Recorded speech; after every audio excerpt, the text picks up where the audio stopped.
Warcraft 2 was released in 1995 and is one of my favorite games of all time.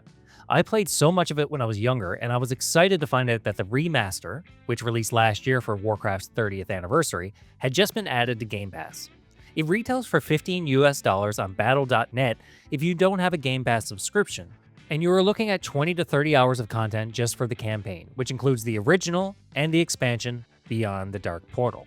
So, is Warcraft 2 Remastered worth playing? This review is going to answer that question. But first, make sure to like the video and subscribe to my channel. The once mighty army of Azeroth lay among the blackened and charred remains of Stormwind Keep. Those that escaped fled across the Great Sea, bringing tales of the suffering they had faced at the hands of the Orcish hordes. This is actually going to be a pretty short review because I just don't have much to say about the remaster. Warcraft 2 is an iconic game, and it, along with StarCraft, created a lot of things we enjoy in RTS games.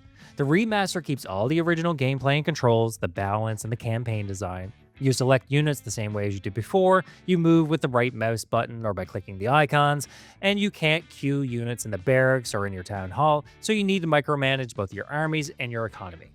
What the remaster does provide is improved graphics. It runs really well with no crashes or bugs, and I have to say, the visuals are a big improvement.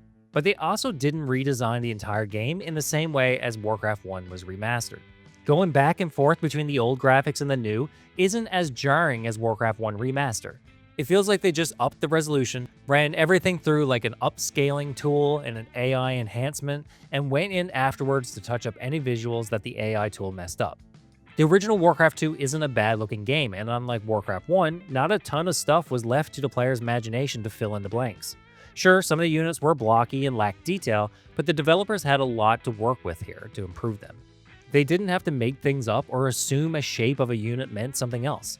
I would think that the first pass they did to enhance the graphics with whatever AI tool they used did like 95% of the work. But as good as Warcraft 2 was, and still is, it's an old game. There are some old balance issues, pathfinding problems, and strange campaign level designs. Some of the missions are insanely difficult, while others are really easy even in the late game. Just like Warcraft 1, I found the human campaign to be easier than the orc campaign. But one really cool aspect is the fact that both campaigns will often take place on the same maps, just with different sides and outcomes. The expansion Beyond the Dark Portal is included in the remaster, and just like Brood War for StarCraft, it improves upon the original game. So for $15, is the remaster worth it?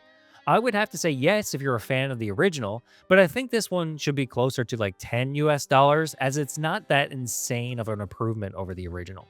I'm the Casual Console Gamer on YouTube, and I'll see you all in the next review.